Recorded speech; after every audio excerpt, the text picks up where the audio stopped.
Welcome to this short video highlighting Chapter 13 of Bob Cochran's second book, Hyperdimensional You, Surfing the Shift Towards Mastery. If you find the material interesting, much greater detail may be found within the book, which is available on Amazon.com in either paperback or e-reader form. Let's get started. Chapter 13, Skating to Where the Puck Will Be. Picture this. You're at a hockey game watching players chase around a little black disc.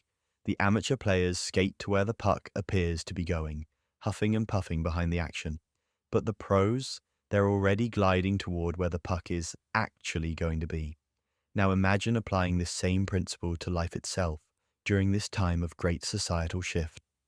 Welcome to the wild world of hyperdimensional living, where the truly enlightened aren't just skating to where the shift seems to be going, but to where it's actually going. Becoming a we person in a me person world. Cochran introduces the difference between win-lose-me people and win-win-we people. Think of it as the difference between someone who cuts in line at the grocery store because they can, versus someone who lets the person with 3 items go ahead of their overflowing cart. The me people are still operating from what Cochran calls the caterpillar stage of human development, while the we people have figured out how to begin sprouting their metaphysical wings. The fascinating part? These we people aren't just being nice for niceness' sake. They're actually positioning themselves for what Cochran describes as an incoming wave of cosmic energy that's going to make Earth increasingly responsive to heart-centered consciousness. It's like they've figured out that the universe is about to switch from rewarding cutthroat competition to rewarding collaboration, and they're getting their ducks in a row early. The transformation involves what Cochran calls optimizing your jolt scores. That's joy, oneness, love, and truth. Imagine if these qualities were like muscle groups that you could actually strengthen through practice. The stronger your jolt game, the better you'll surf the incoming waves of change without wiping out. Welcome to the Cosmic Microwave, Earth's new energy diet. Here's where things get really interesting.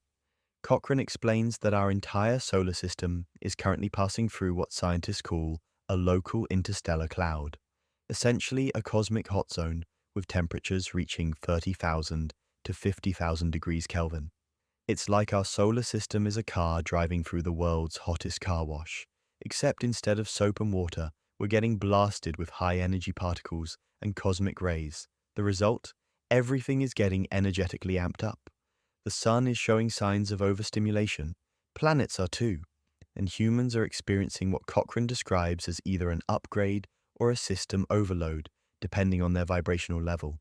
It's as if the universe decided to plug everyone into a 220 power outlet, and now we're finding out who's built for 110 volts versus 220.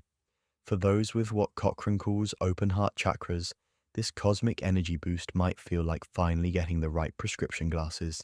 Suddenly everything becomes clearer and more vivid. But for those operating primarily from fear, competition, and closed-heartedness, it might feel more like things are falling apart. The universe is a default yes environment. One of Cochran's most mind-bending concepts is that we live in what he calls a default yes universe, governed by free will.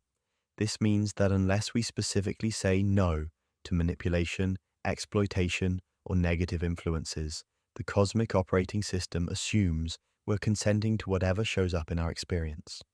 This is where developing what Cochran calls sovereignty of mind becomes crucial. It's not enough to just think positive thoughts occasionally.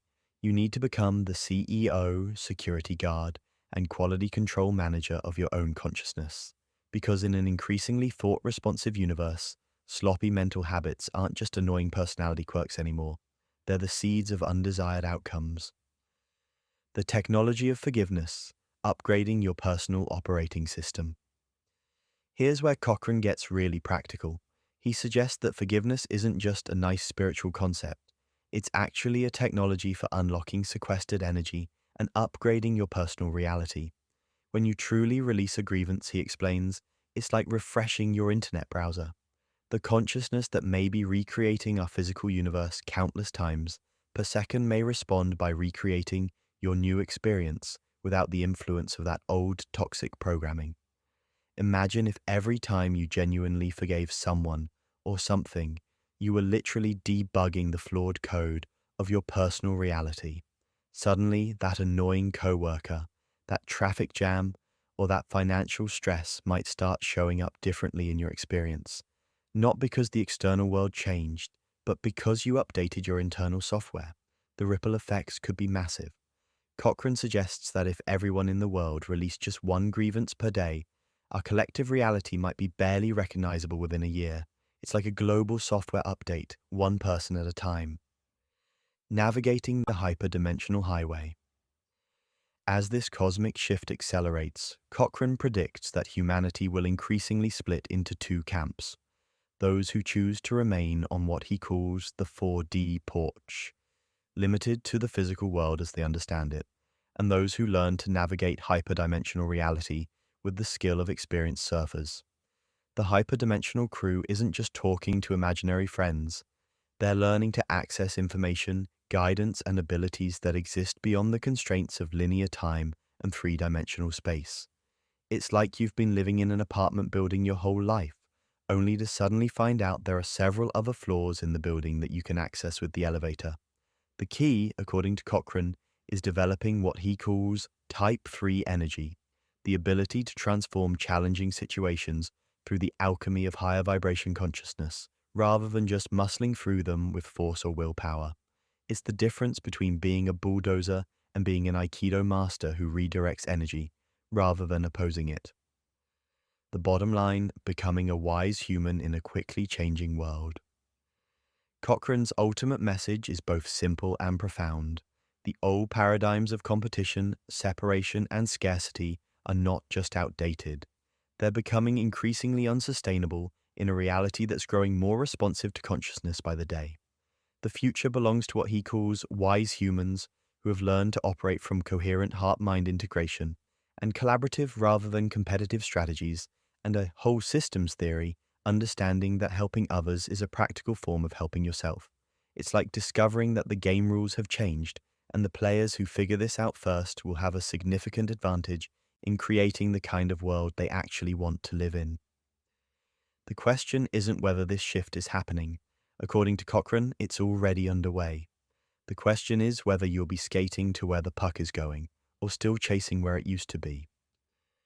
For those ready to upgrade their reality navigation skills, Cochran's work offers a comprehensive roadmap for surfing the waves of change, rather than being tumbled by them. After all, in a universe that's becoming increasingly thought-responsive, the quality of your thinking isn't just a personal development issue anymore. It's a practical survival skill. What will it be? For more information on Bob Cochran's first book, Hyperdimensional You, a time-traveling note to self from the corner of science and spirituality, or his second book, Hyperdimensional You, Surfing the Shift Toward Mastery, check out clever2wise.com, that's clever2wise.com, or on Facebook, #clever2wise. Feel free to also subscribe and like on Bob's YouTube channel, which can be located by way of the handle at clever2wise.